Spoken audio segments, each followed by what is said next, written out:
Imagine you're about to play the piano at a classical concert. You've been practicing a new piece of music for a long time, and you're not sure how the audience will receive it.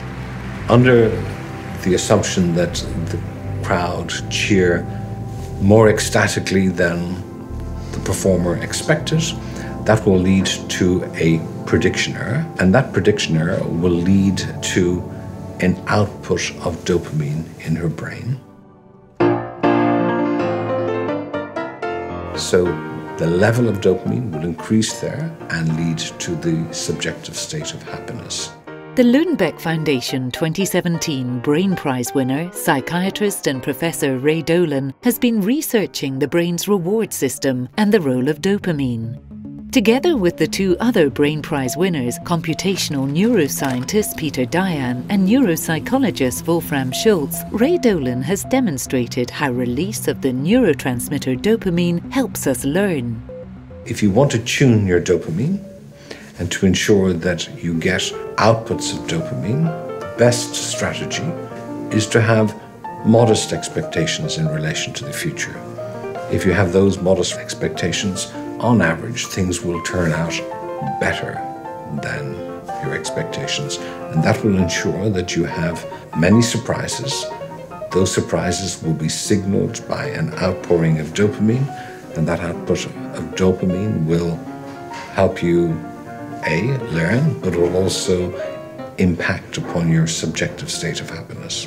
Dopamine is a chemical messenger in the brain. The release of it gives us a pleasant feeling, and that makes us learn and strive for more. But the amount of dopamine released depends on our expectations. Imagine you're facing an exam. The way you feel after you're given your grade doesn't only depend on the grade itself. Your expectations will also have an impact on whether you feel happy or disappointed. Most people going into exams feel anxiety and nervous, and they have an expectation. What you witness is that when people do better than they expect, the state that's engendered is ecstasy.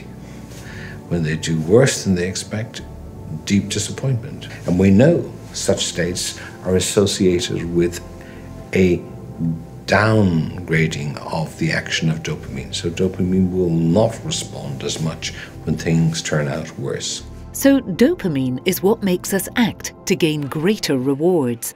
And dopamine is also what causes extreme joy when we have a surprising win. If I have to take a gamble, and I'm a sophisticated gambler, I will work out the prospect of me winning, something called the expected value of the gamble. And that expected value is very simple. You multiply the amount by the probability. So let's suppose I take the gamble and I win. Then I have a prediction error that is the difference between that expected value of the gamble and what's realized by the gamble. And that will lead to a very large release of dopamine.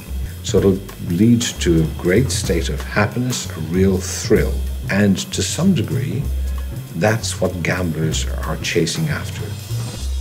The research of Ray Dolan, Peter Dayan and Wolfram Schultz has not only given us an important insight into what drives people in a positive direction, it also gives us an idea of what happens when dopamine leads us astray. One of the challenges for this field is to use the knowledge to influence people's well-being in general. More specifically, one would like this type of knowledge to impact upon people who have got disorders. We can modify people's expectations by cognitive behavior therapy, for example, in a way that we think might optimize how they will experience the world and perhaps lead them to have more positive prediction errors and lead to a general improvement in their mood state.